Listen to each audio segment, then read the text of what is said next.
Hello everyone, আসসালামু আলাইকুম। Welcome to Naymi cooking house. আজকে আমি আপনাদের জন্য নিয়ে এসেছি খুবই সহজ একটি রেসিপি। আজকে আমি আপনাদেরকে রান্না করে দেখাবো আলু বেগুন দিয়ে বড়ি রান্নার রেসিপি। তাহলে চলুন দেখা যাক রান্নাটি। রান্না করার জন্যে এখানে আমি নিয়েছি একটি কড়াইয়ের মধ্যে দিয়ে দিলাম পরিমাণ মতো তেল। তেলটা একটু গরম করে নিয়েছি। এরপরে দিয়েছি এখানে ডালের বড়ি। অনেক ধরনের বড়ি পাওয়া যায়, আপনারা যে কোনো ধরনের বড়ি নেবেন। বড়িগুলো আমি ভালোভাবে ভেজে নিয়েছি। এখন অবশিষ্ট তেলের মধ্যে দিয়ে দিলাম কেটে ধুয়ে রাখা বেগুন। এখন আমি বেগুনগুলো একটু ভেজে নেব, তাই এর মধ্যে দিয়ে দিলাম সামান্য পরিমাণে লবণ ও হলুদ। এখন এই লবণ ও হলুদ দিয়ে ভালোভাবে বেগুনগুলো ভেজে নেব। আর দেখুন, বেগুনগুলো আমি এরকমভাবে ভেজে নিয়েছি। এখন আমি সবগুলো বেগুন তুলে নেব। এখন অবশিষ্ট তেলের মধ্যে দিয়ে দেব কেটে ধুয়ে রাখা আলু। এখন আলুগুলো ভালোভাবে কিছুক্ষণ ভেজে নেব। আর দেখুন, আলুগুলো আমি ভালোভাবে ভেজে নিয়েছি। এখন এই আলুর মধ্যে দিয়ে দেব রসুন বাটা, আদা বাটা ও পেঁয়াজ বাটা ও একটি তেজপাতা। সবগুলো বাটা মশলা দেওয়ার পরে একটু নেড়েচেড়ে দেব, যাতে আদা রসুন বাটার গন্ধটা চলে যায়। এরপরে এর মধ্যে দিয়ে দেব সামান্য পরিমাণে একটু পানি দেওয়ার পরে আলুগুলো নেড়েচেড়ে দেব। এখন এর মধ্যে দিয়ে দেব লবণ, জিরা গুঁড়া, হলুদ গুঁড়া, মরিচ গুঁড়া। এখন ভালোভাবে সবগুলো মশলা নেড়েচেড়ে কষিয়ে নেব।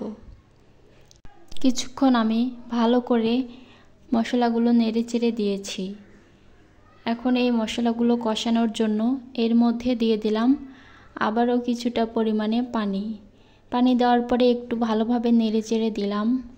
নেড়েচেড়ে দেওয়ার পরে আবারও ঢাকনা দিয়ে ঢেকে কিছুক্ষণ রান্না করে নেব।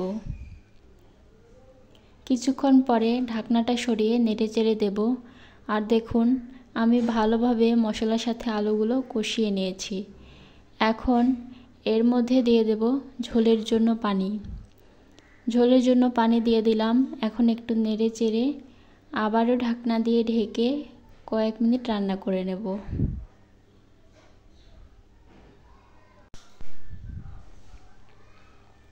কিছুক্ষণ পরে আবারও ঢাকনাটা সরিয়ে দেখে নেব। আর দেখুন, ঝোলের পানি ফুটতে শুরু করেছে। এই পর্যায়ে দিয়ে দেব ভেজে রাখা বেগুন ও বড়ি। এখন ভালো করে একটু নেড়েচেড়ে বেগুন আর বড়িগুলো মিশিয়ে নিচ্ছি। একটু নেড়েচেড়ে দিচ্ছি। নেড়েচেড়ে দেওয়ার পরে আবারও ঢাকনা দিয়ে ঢেকে রান্না করে নেব। কিছুক্ষণ পরে আবারও ঢাকনাটা সরিয়ে নেড়েচেড়ে দেব। আর দেখুন, আমার রান্না অলমোস্ট কমপ্লিট। আমি ঝোল এরকমই রাখবো। আপনারা চাইলে ঝোলটা বাড়িয়ে বা কমিয়েও দিতে পারেন। আর আপনারা চাইলে এই পর্যায়ে ধনিয়া পাতাও দিতে পারেন। আর দেখুন, এই যে আমার রান্নার ফাইনাল লুক। যারা ঝোল খেতে পছন্দ করেন তারা ঝোল বেশিও রাখতে পারেন।